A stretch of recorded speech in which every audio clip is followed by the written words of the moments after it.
Welcome to Line by Line. I'm hosting 2mørVs today from Is That Weird Productions. Please give him a follow. The links are below. And we are analyzing Turpentine by blink-182. So, 2mørVs, why did you pick that song? Well, it's my favorite song from the new album, and I think also just my favorite Blink song by now. I think it's the most interesting in a sense. It's not like they haven't done let's say heavier sounds before, but it stood out to me. I don't know, it stood out to me, and I think that the lyrics have a very what do you say, it's very representative of their way of dealing with more difficult subjects, let's say. So what you'll see when we go through the lyrics is that they say something that is technically, a statement about being hurt or anything like that, and then they immediately follow it up with an absurd statement or joke or an obscenity, something like that, which superficially you can reject, but I think that's the way that, especially now, but in general, people tend to deal with things that are difficult. Is that or at least certain people, we kind of we joke about it, and we make light of the darkness, if you want to be like dramatic about it. And I think it's very telling for their music. It's very representative of this kind of music in general. And yeah, I think it's great to look into. So I thought it would be fun. Yeah, and that new album, it was after a really long break for that band, right? Yeah, they so they formed in 1992, I think, and then they broke up in 2005 because they had issues regarding how much time is spent with your family, how much time is spent with the band, and then there was some other stuff. So they broke up, and I also think they didn't talk for like 4 years. And then the drummer had suffered a plane crash where people died, and he got burned severely, and that's when they kind of you know uh, put the differences aside, because as they also said, kind of makes you focus on the things that are important. Petty differences about opinion or whatever kind of become unimportant when it's actually the life or death situation. And they recorded another album from 2009 to 2011, and put that out. Great. It's kind of underrated. Good album. But and then they put out another EP in 2012, which I was very excited about, because I thought the direction that they were going was amazing, like a great fusion between the influences that they gathered while they were apart. And then they were supposed to write a new album and record it during the next 2 years, but then broke up again in 2000, at the end of 2014, I think. And that was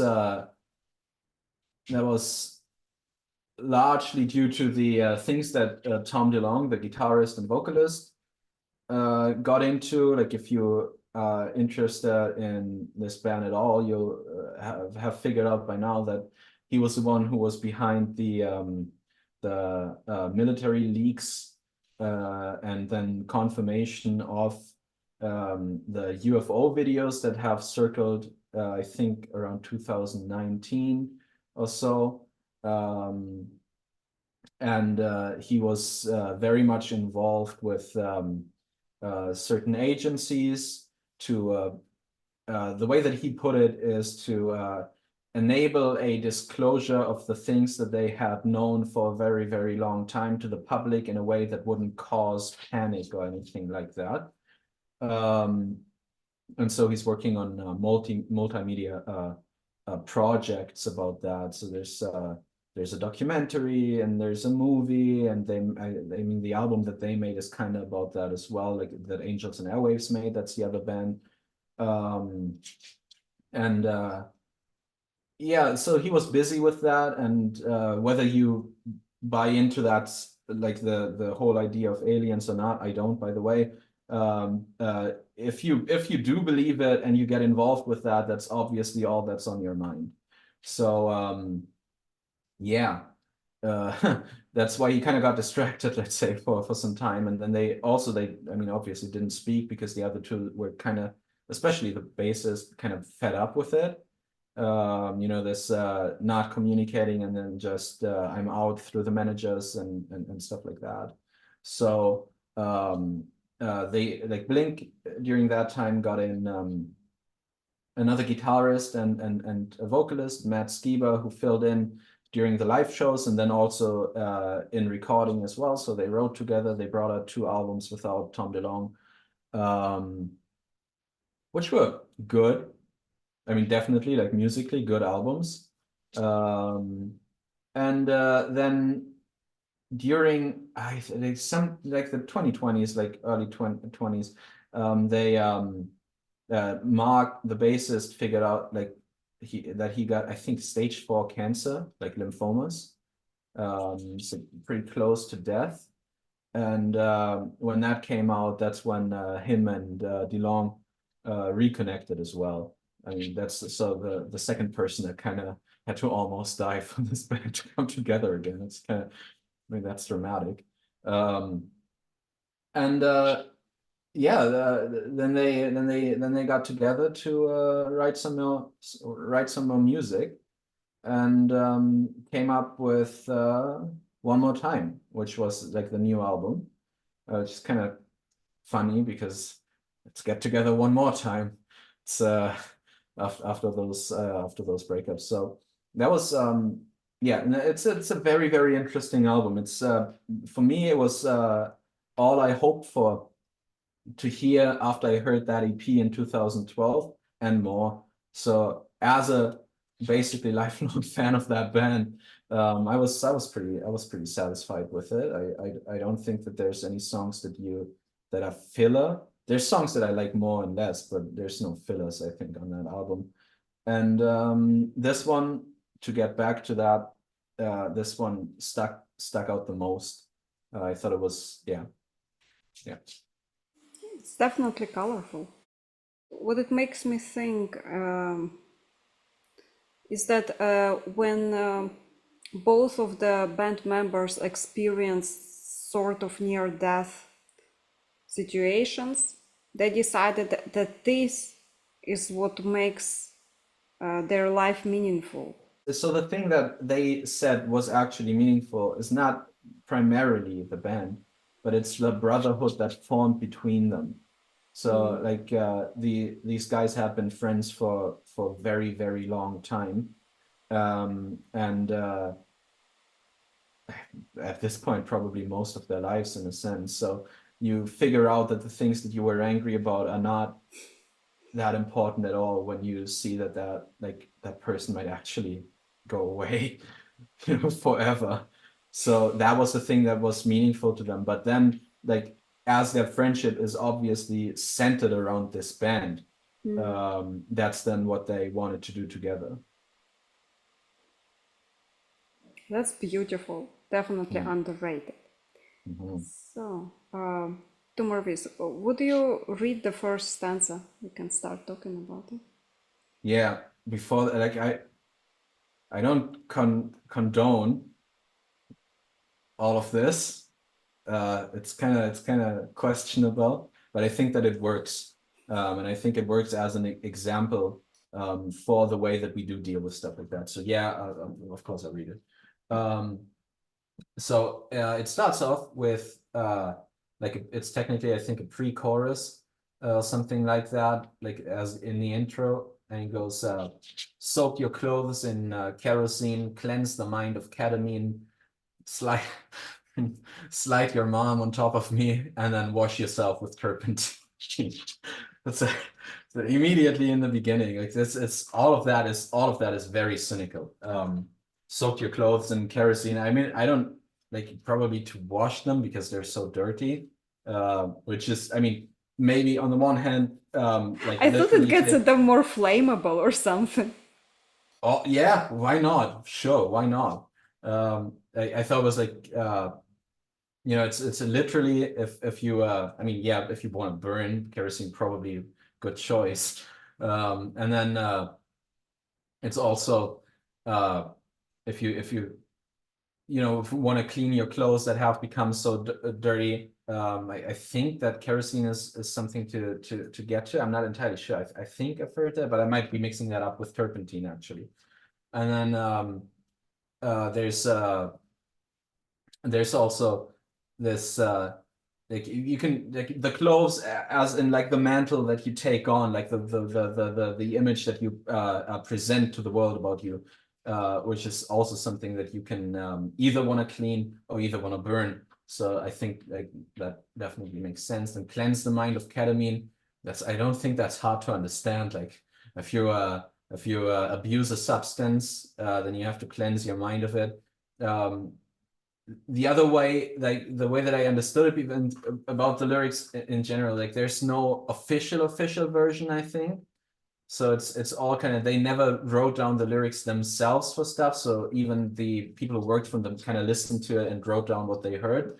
So it could also be cleanse the mind with ketamine, which is the other way to approach. Like either you're at the beginning of your abuse story and you're like, okay, I'm cleansing my mind with ketamine, which, a spoiler alert, drug abuse doesn't work with that way, but it could also be cleansing mind of ketamine when you're at the end of that story and you're like, okay, I've done enough. Again, like fits into the vibe of the song in general. Then slide your mom on top of me. I mean, that's obviously a sexual reference and a your mom joke, which is like fits into this like this bratty, cynical approach to being in an awful situation. You're like, yeah, I'll burn everything down. Yeah, I'll and yeah, I'll F your mom. So it's like that's Yeah, it's like yeah. to break the friendship. So basically, if you sleep with somebody else's mom, you definitely lost a friend. Mm-hmm. Rightly so. So yeah, that's kind of the thing. It's like you're just saying it's basically a way of like an obscene way of saying I don't care. Oh, In the face of immense problems, you're just I don't care. So that's the thing. And then the last line, like wash yourself with turpentine, or turpentine, um, which is used, I think, as a cleaner as well. So it's like if you have like a very heavy um, uh, filth on your clothes, I think that people take a turpentine as a cleaner. So yeah, that's the intro bit, and then it goes into the first verse, which is my arms I've raised again. Um, Today I don't feel bitter. Today I don't feel tethered. Today I don't feel dimmer. That people are just disagreeing about which word it is, and it is hard to understand. I think it's probably dimmer, or tethered, but it doesn't really make a difference because all these things kind of convey the same image. So if you only read the first line, my arms I've raised again, that could be like a giving up sign in a sense, but in the context of the next line, it's much more like a triumphant bit. So you've been, I don't know, down, and then now you're ready to like get up, something like that. So today I don't feel bitter, explains itself. Today I don't feel dimmer, basically the same thing. I don't feel as dark. And today I don't feel tethered. I, as someone who doesn't speak English as a first language, I had to look it up, but it means like being chained, something like that. So all the same meaning. It says the same thing, ultimately. I have no path within. Don't know if I'll get better. Which then is like kind of in a sense the opposite to that, to those other two lines. To have no path within, like in a sense to have no control or insight into the things that drive you to be as broken as you are, or on the wrong path, something like that. And don't know if I'll get better. Same thing. If you have no insight into all those processes, so you're like, how would I know? Yeah. And then it goes into something like a pre-chorus and the chorus together, which is my own mind's unclean, can't taste anything. So my own mind's unclean. This is in the same spirit of the lines before that. It's like you're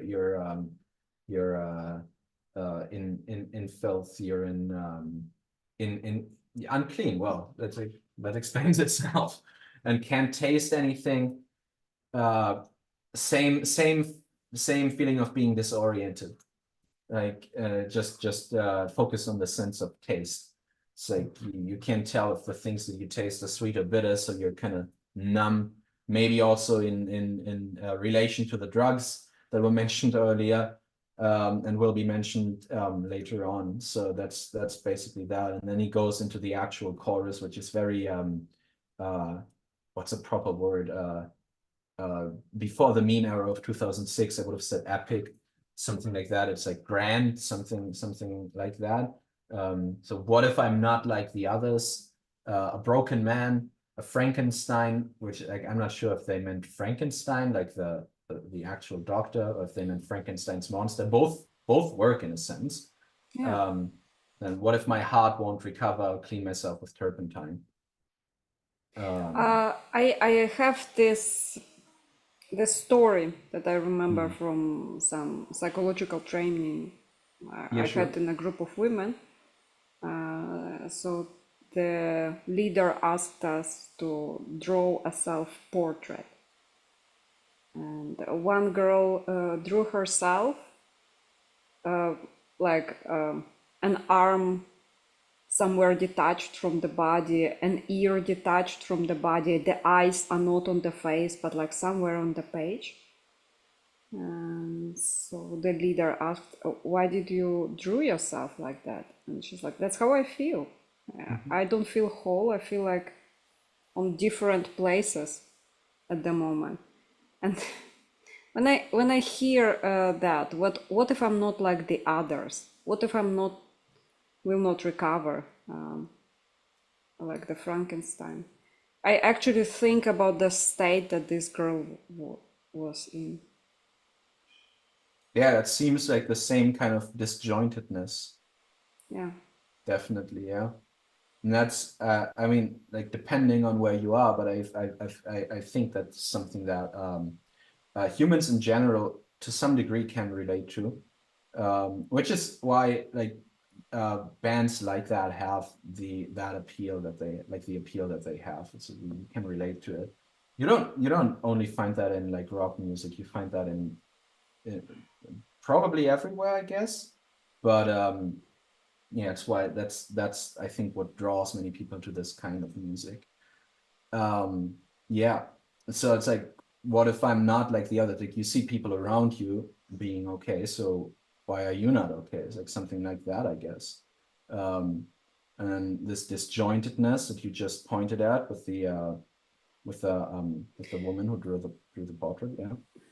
He also said, what if I will not recover? Uh, and Yeah, what if my heart won't recover? Yeah. my heart won't recover. It's like as if the others always recover somehow. Like you get this impression that the others walking around all recovered. Yeah, it's like all fine and good. Yeah. Yeah, like you don't see the broken hearts, right? They're not on the outside. Yeah, you usually don't. You only see it when it gets like really bad. Then you can point it out. But other than that, people or carry that in them. But it's usually, and I think I don't think that that's necessarily a bad thing, but it's usually something that's hidden to some degree. Like you shouldn't. I don't think that you should walk around and display that to everybody. I think that's like that's too much. But that doesn't mean that I condone keeping everything in either. So you need to have people that you can confine over things. You need to be able to talk about the things that upset you to the people that you trust. You just don't have to tell it to like any random person that you meet at the bus stop or something. Even though sometimes those are good conversations. So I'm not saying don't do that at all either. It's just, you know, develop a feeling for when to share things and when to not share things. Something like that, maybe. Yeah. It's interesting. Tom DeLonge always seemed relatable to me. Mm-hmm. Even though like he's definitely like very different from me. It always felt like he wears his heart on his sleeves. That's a nice reference. Yeah, that's a nice reference. Easter egg. Yeah. Yeah. Yeah.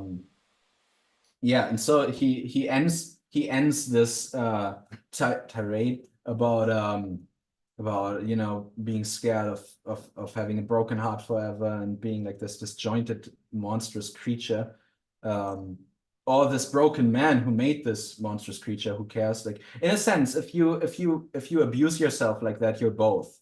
Like you're on the one hand, you are the person who puts together this monstrous creature that is also yourself, because you are also this monstrous creature that you put together. So both works. And again, like, he ends that tirade about all this hurt with "I'll clean myself with turpentine." So it's like you list off all the things that like you deeply worry about and you're very sad about, and then you're like, yeah, what, I mean, F it. Like, yeah, I'll clean myself with turpentine. It's like, that's not gonna work. And it's very cynical, but it's also, I think, like a very natural thing to do, to be overwhelmed with something negative and then to try to discard it in a sense that just you know, makes it seem not as bad as it is, something like that. Yeah. It's like a coping mechanism a little bit. I can always wash it away. Sure. Yeah. Yeah. Like either you actually believe to some degree in your easy explanation or either easy solution, or you just say it so you don't have to, you know, for the moment at least, face it. And I think we do that all the time, some more than others probably, uh uh in light of like the chorus, like, what if I'm not like the others who actually don't do that as often, something like that. But yeah, and then he goes into that's like I don't know what structurally what that is. It's like an after chorus or something they were working on, maybe the intro again. Working at the factory, stick the veins of nicotine, wash yourself with turpentine. So working at the factory, yeah, that means what it means, I guess. It's like doing your day-to-day job, and then if you want to take it to a symbolic level, it's like, you know, you participate as a faceless person in society and do the tasks that are expected of you as of any other person at that factory. Stick the veins of nicotine, unless that's an expression that I don't know. That's just, you know, you take something to numb the pain, or to numb thoughts or whatever. Nicotine is probably maybe besides alcohol or after alcohol, is probably the most widespread thing that people go to in a situation like that. And again, like the repetition, wash yourself with turpentine, like this like this easy solution, whatever, this like cynical approach to it. Then it goes into the second verse. It's like, I feel like I'll cave in. I'm anxious. I'm weathered. I've lost my way again. I know there ain't no treasure. So that's just a general admit of defeat, at least. Like, the way you can read it, I think, two ways. The first one is like it's all a statement of giving up. Like, you're feeling like you'll cave in. I mean, you can take any more anxious, weather that's like worn down. I've lost my way again, and I know there ain't no treasure. That could mean that there's generally no treasure. It's like a bit of nihilism sprinkled in here, or on your like on the path that you're on, like the way that you lost, the other way that you took, there ain't no treasure. So that's technically, like, depending on how you read it, that would be at least a more, like, I think a better way to see it, because if you see no treasure anywhere, that's really, really bad. And I mean, people feel like that, but if you at least know that the path that you took bears no treasure, then you simultaneously understand that, like, you could simultaneously understand that the proper path, the one that you lost, that the treasure lies there. So that would be that would be my way of reading it, at least, because I don't prefer hopelessness. Yeah, that's how I understood it. Like there is no point. Like the total nihilism approach. Yes. Yeah, possible. I mean, it also, like, probably fits better into the way the song works, but because I have to, like, when I listen to that, I don't listen to stuff that I can at least partly agree with. So what I do with songs like that, I find a way, if possible, I find a way to understand it that is not as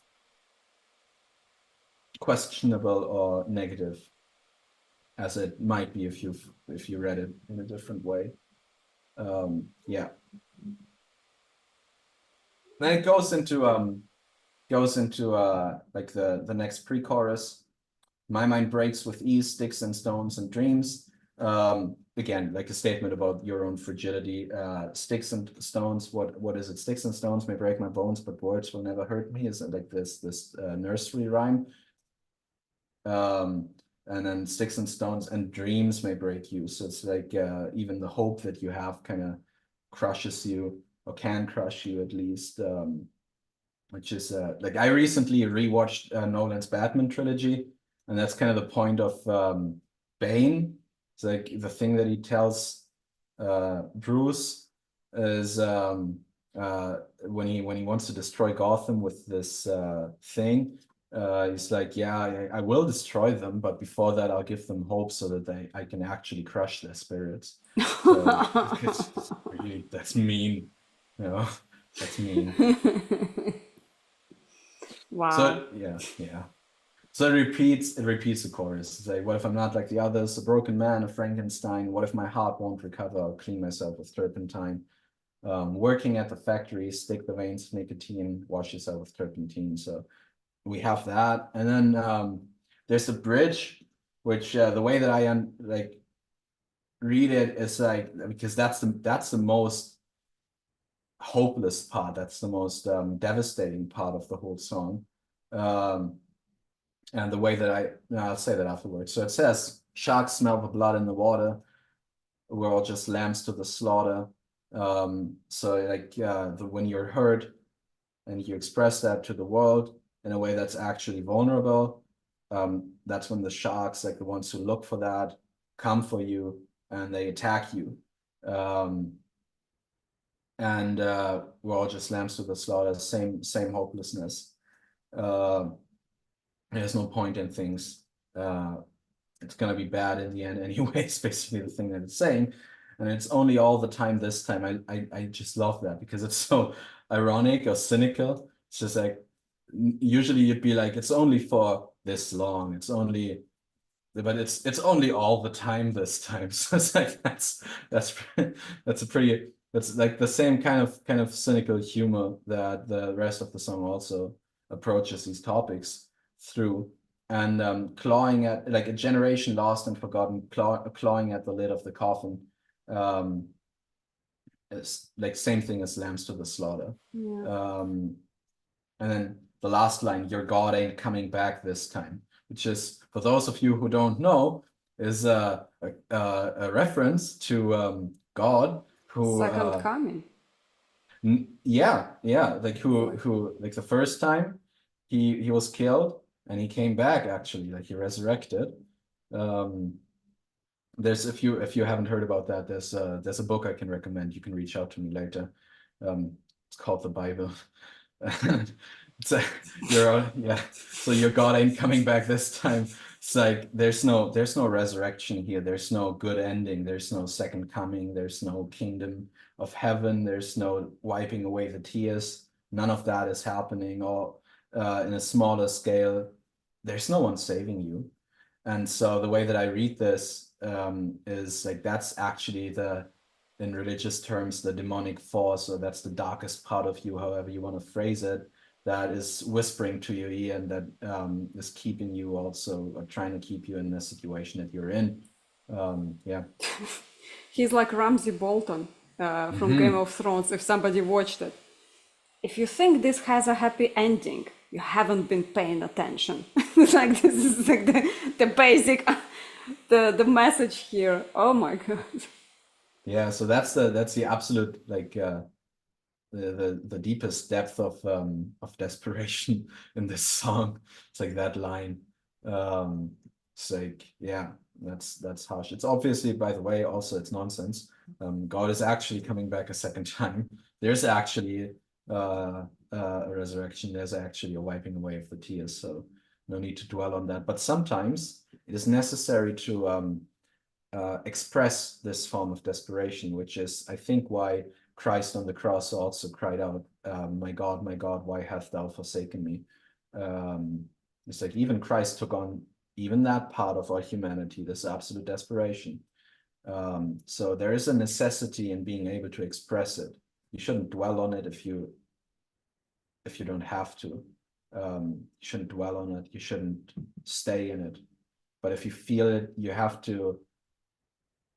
And that's complicated, but if you feel it, you have to give it room to exist, which doesn't mean you have to let it control you, but it means that it has to be acknowledged, which is like, if you listen to Jordan Peterson a lot, he had this one story where he talked about like the dragon in the house, and it was very small, and the boy kept seeing it, and kept telling his parents about it. And his parents were ignoring it and denying it to the point that it grew so much that it, I think, lifted up the house and just walked away with it. And I think the boy says in the end, like when he's asked what was the point of that dragon, it's like it just wanted to be noticed. And that's, I mean, it's not the same. It's not necessarily the same with all of our problems. Some problems need to be properly solved, but some problems, in order to be solved, either the first step that you have to take is acknowledging it, or sometimes that's even all there is. Like sometimes, I had a conversation about that the other day, where sometimes the important thing for people who are in hurt is not getting a solution for their problems. It's just to be acknowledged that actually there is a problem, and to know that they aren't alone in that, in the sense that the people around them can spend time with them in that hell, without, ripping them out of it right away, but just, to be, I think that it's an idea of being accepted the way that you are. And then in order to be able to free yourself of it, you have to know that you are accepted the way that you are, because otherwise the love that you receive maybe doesn't feel like it's actually for you. Maybe it feels like it's for the projection that people have for you. Like they want you to be a certain way, and you're not that way. You're not like the others, if you will. And you need people to someone to know you and love you in that way. And then knowing that actually that's the case, I think that gives people the strength or will, I don't know, to actually move out of it. That's very deep. Made me think of a lot of things at the same time, actually. That's what makes Tom relatable. Yeah, he has a way of touching these topics, eh? I agree with you. There should be a place for expressing it, negating it, like, oh, it doesn't exist, it's not real, like burying it, let's say, and putting a smile on the face. That doesn't solve it, right? No, I mean, it feels awful. I mean, for anyone who's ever been in that kind of situation, it's like, I mean, there's moments where you need your friends to pick you up, or your family, or whoever, um, or God. But there's moments where you, uh, I don't really know why. Like only the things that I said, like those are theories about it. But there's moments where you just need someone to be wherever you are with you, and actually get you there. And if someone tries to pull you out of your misery, I mean, Lord bless them for it. But if they only come to you because they can pull you out of that now, then it feels like it's not because of you, it's because of this image that they have of you.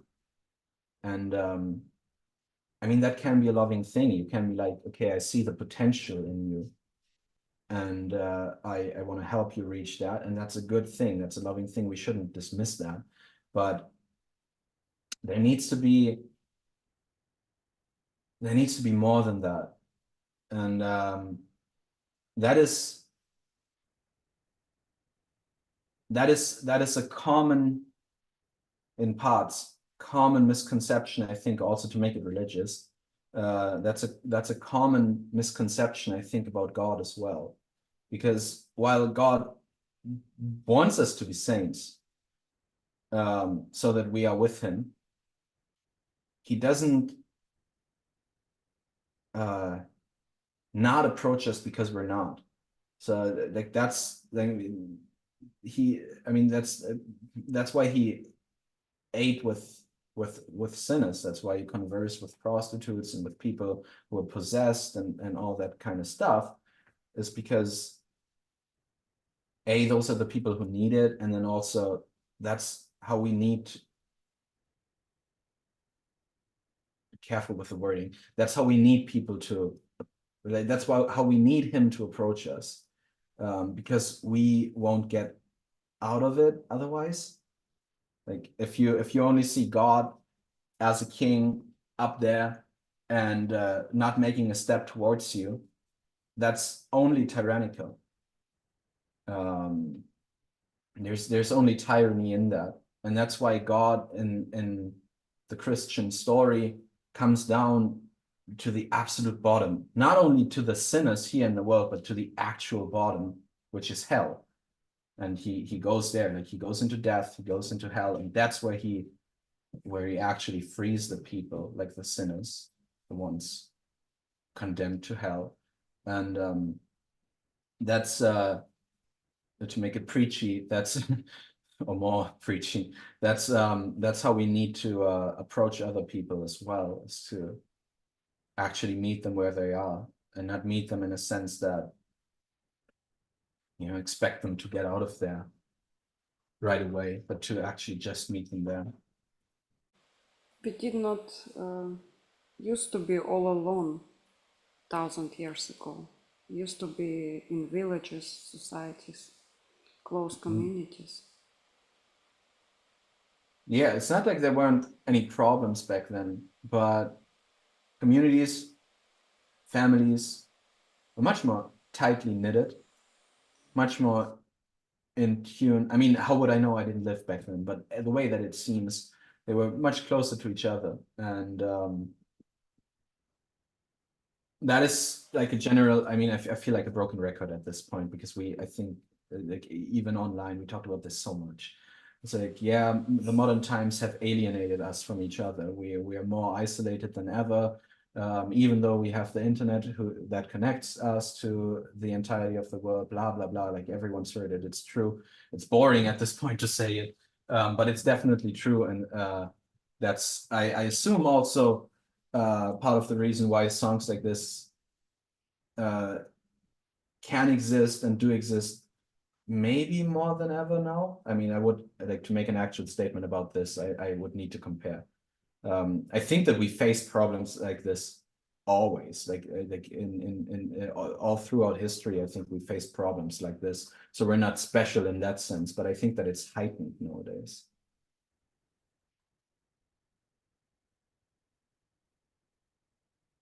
Yeah. So to get back to the thing, he continues with quit your job and have a drink, take a pound of ecstasy. Don't do that, by the way. Blah blah blah blah blah. F word. Wash yourself with turpentine. So I mean, quit your job, have a drink, take a pound of ecstasy. It's just you know, that's, I mean, it's over dramatized. It's polarized, but it's like don't take, remove yourself from the things that stress you, and like, who cares? It's like cynical. It's like again, a reaction to the line before, like to this desperation. It's like, yeah, who cares? Just in a different way. It's like in the beginning.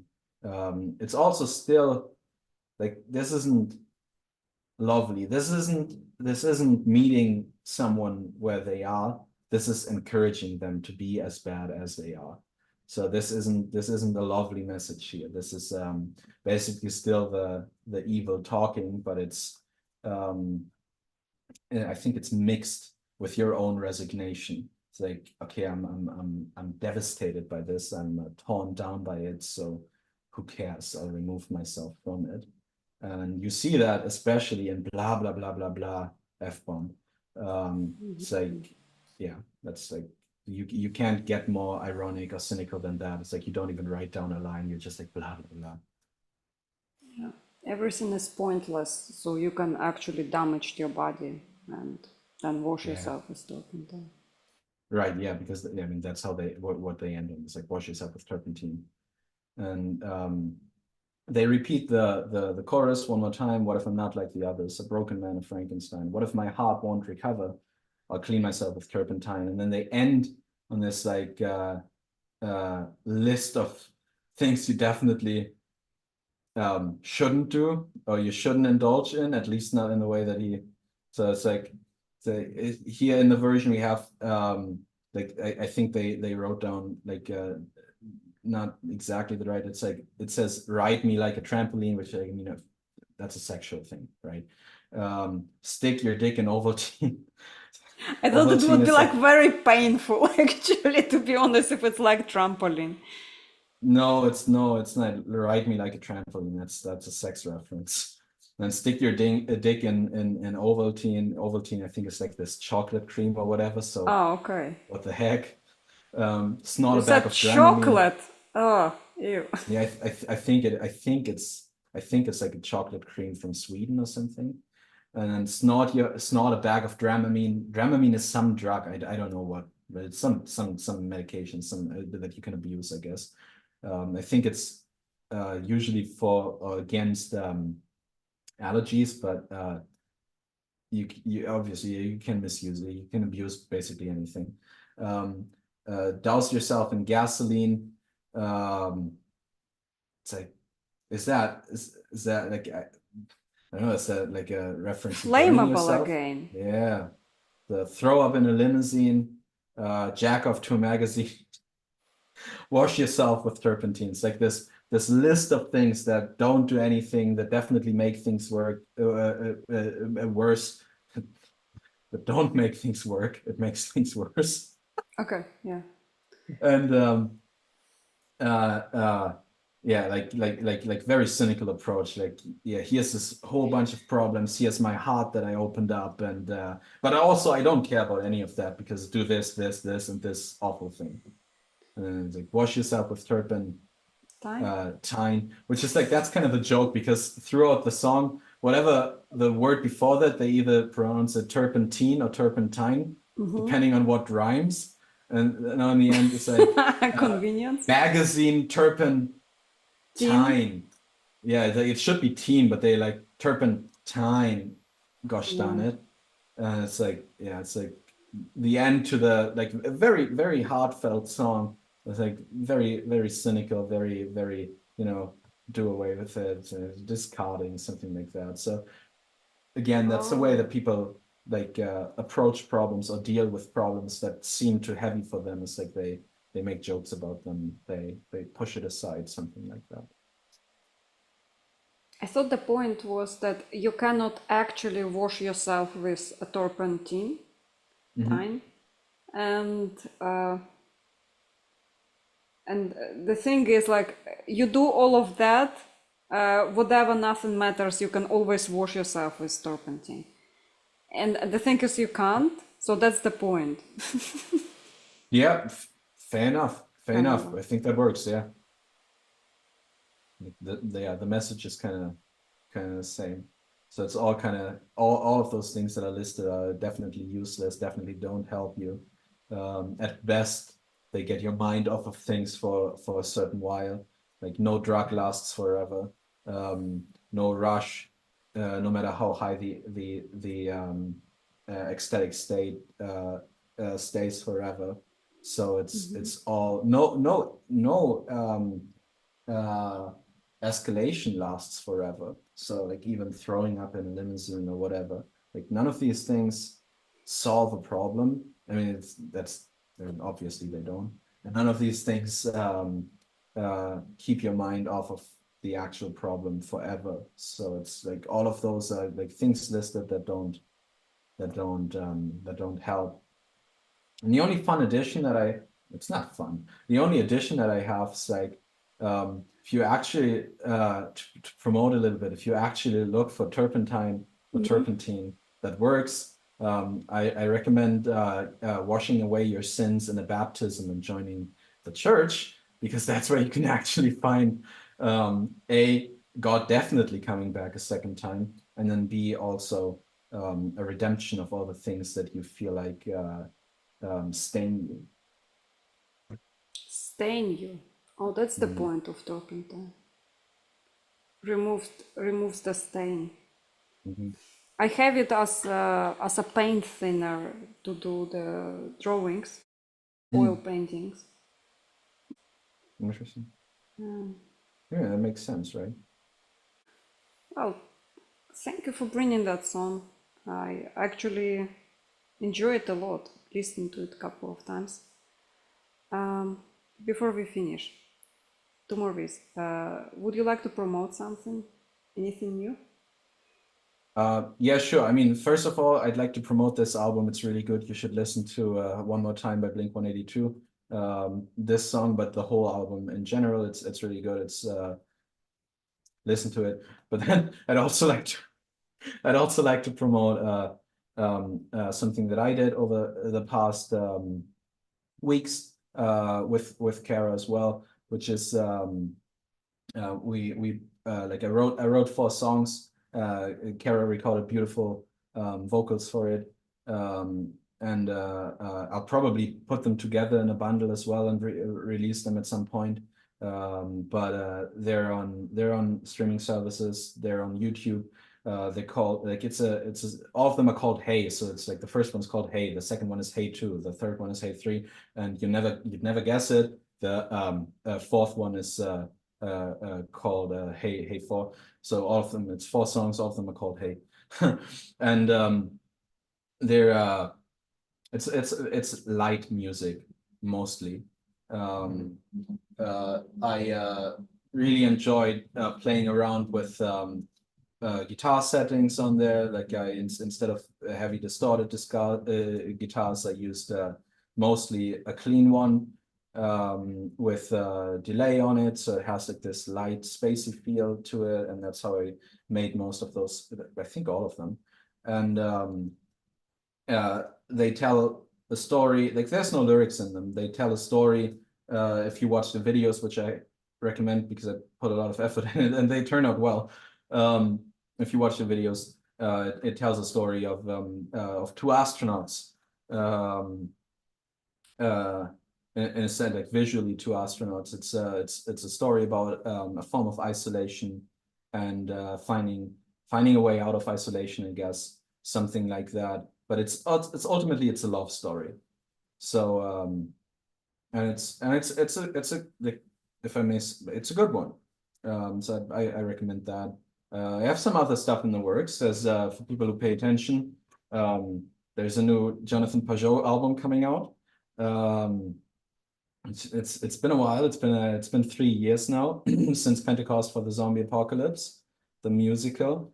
And in February and March, I was at the Symbolic Word Summit, thanks to a very good friend of mine who flew me in.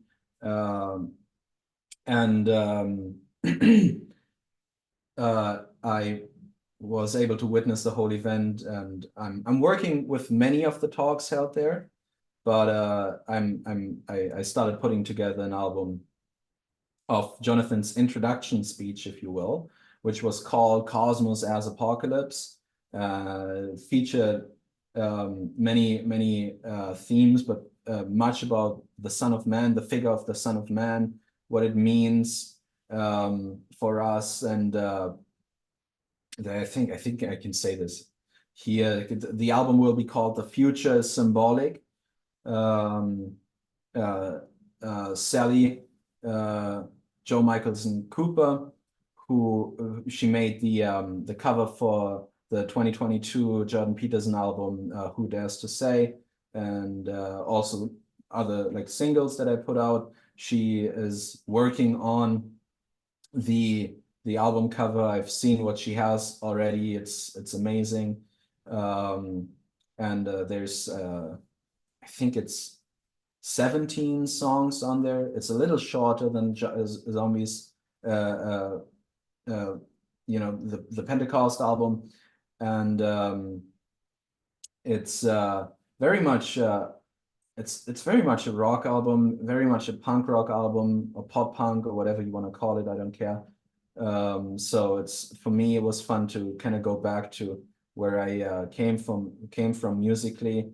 Ultimately, there's almost no electronic influences on there. Almost, I think only like the intro of one song has a few synths because it fits, but other than that, it's only guitars, bass, drums, and then Jonathan speaking or rapping.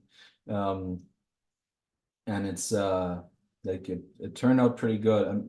The way that it is now, I'm working, like, we're in the mixing process, mastering.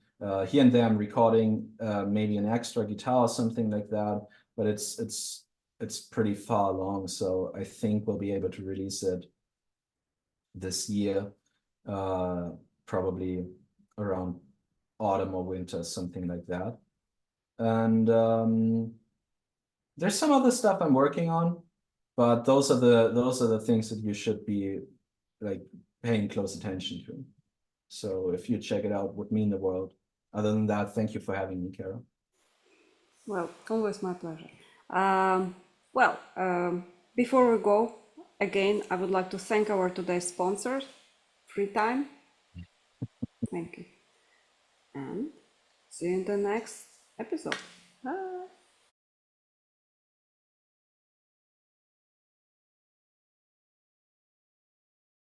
Turpentine. Turpentine. Turpentine?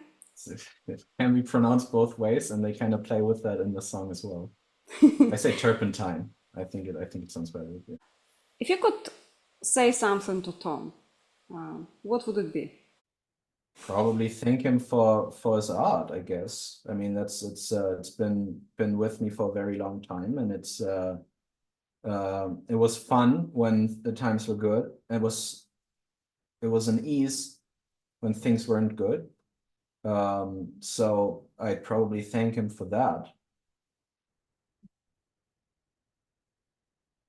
Also, maybe, you know,